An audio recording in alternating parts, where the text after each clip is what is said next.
Bismillahirrahmanirrahim. Dear students, Assalamu alaikum. Today we will discuss ACE inhibitor. ACE inhibitors are those drugs which were used most commonly for the treatment of hypertension, for the management of hypertension. Angiotensin converting enzyme inhibitors. There are a number of drugs including in this category, that is captopril, enalapril, lisinopril, fosinopril, ramipril. Number of drugs are there, जिसमें से most commonly captopril, enalapril मैंने यहाँ पे लिख लिया है. We will consider all of these drugs जो कि इस कैटेगरी में आते हैं, वो इसी तरह कुछ एक्ट करते हैं.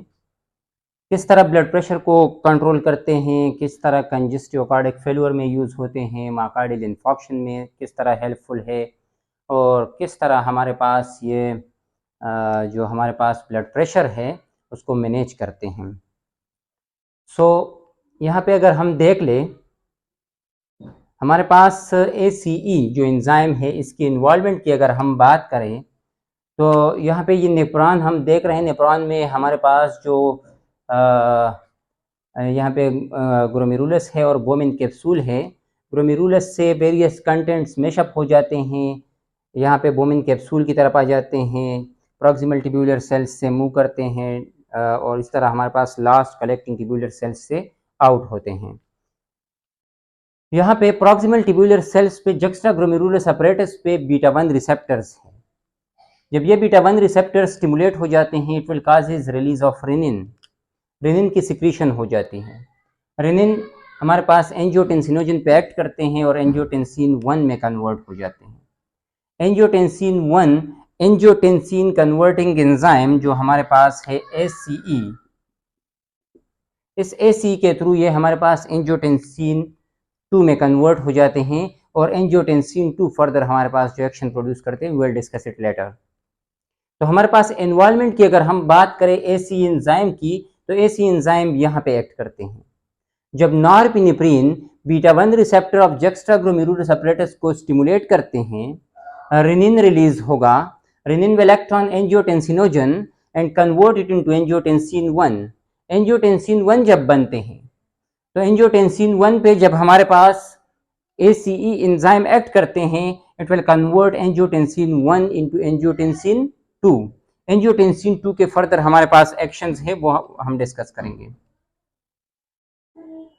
एंजियोटेंसिन 2 जब बन जाते हैं, it will act on both artery side and it will act on both arteries and when side. दोनों साइड पे ये एक्ट करते हैं और यहाँ पे कंस्ट्रक्शन प्रोड्यूस करते हैं.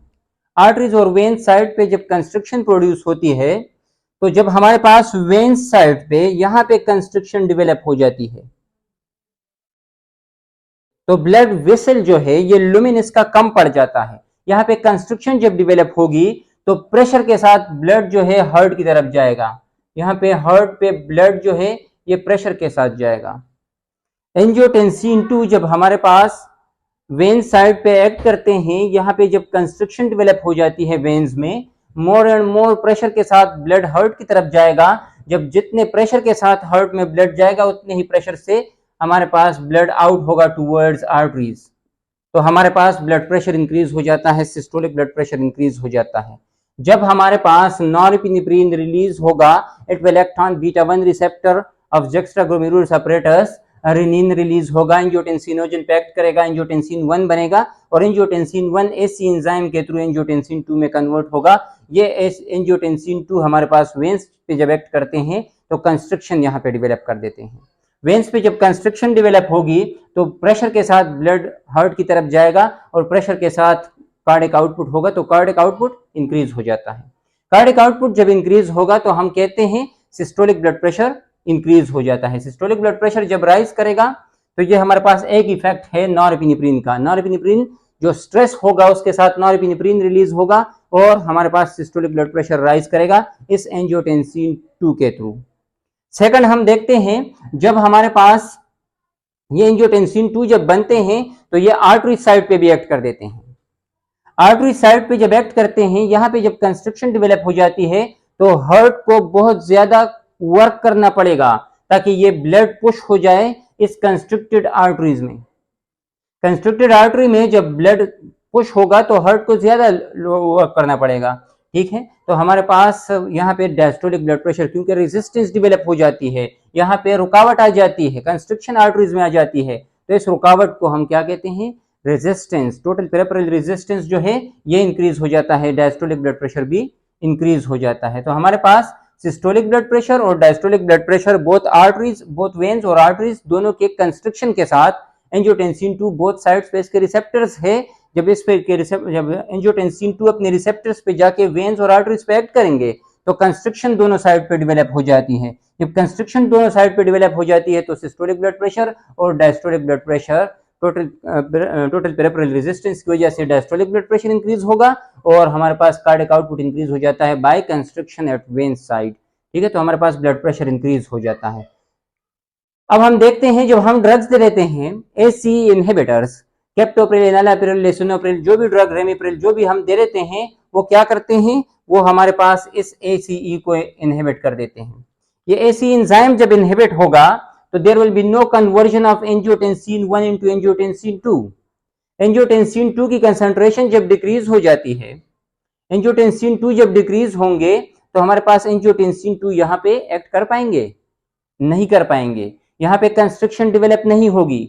वेन साइड पे जब कंस्ट्रिक्शन डेवलप नहीं होगी तो यहाँ पे प्रेशर डेवलप नहीं होगा, मोर प्रेशर के साथ ब्लड हार्ट की तरफ नहीं जाएगा, मोर and more blood can stay here. यहाँ पे जब डायलेशन रिलैक्सेशन डेवलप हो जाएगा एंजियोटेंसिन 2 के साथ, यहाँ पे कंस्ट्रिक्शन डेवलप हो रही थी, जब एंजियोटेंसिन 2 हमने ब्लॉक कर दी, इसकी कन्वर्जन फ्रॉम एंजियोटेंसिन 1 की कन्वर्जन इनटू एंजियोटेंसिन 2 जब हमने ब्लॉक कर दी बाय इनहिबिटिंग एसी एंजाइम, तो एंजियोटेंसिन 2 जब नहीं बनेंगे तो यहाँ पे कंस्ट्रिक्शन डेवलप नहीं होगा।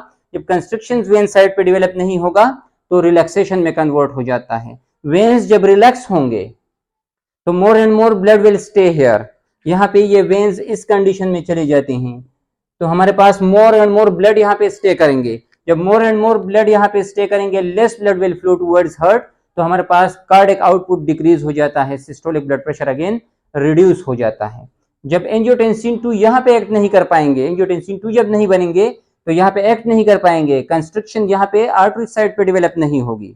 जब नहीं होगी तो टोटल पेरिफेरल रेजिस्टेंस डिक्रीज हो जाती है और डायस्टोलिक ब्लड प्रेशर भी फॉल हो जाती है।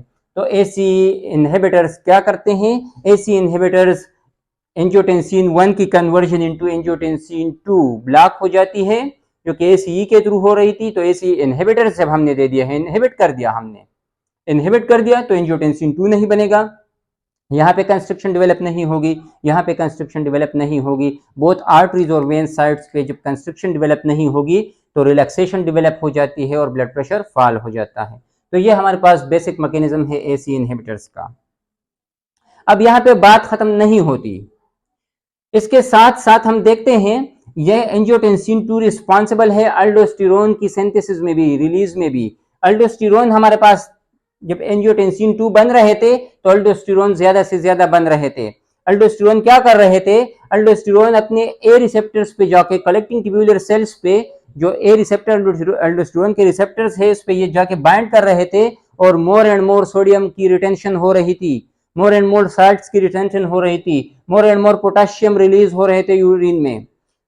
जब हमने एंजियोटेंसिन 2 को इनहिबिट कर दिया by inhibiting AC enzyme, angiotensin 2 जब नहीं बनेंगे तो अल्डोस्टेरोन नहीं बनेंगे। अल्डोस्टेरोन की कंसंट्रेशन जब डिक्रीज हो जाती है तो यहाँ पे stimulation of aldosterone receptors at collecting tubular cells वो नहीं होगी, मोर एंड मोर साल्ट की रिटेंशन नहीं होगी। इसका मैकेनिज्म हम प्रीवियस लेक्चर्स में डिस्कस कर चुके हैं।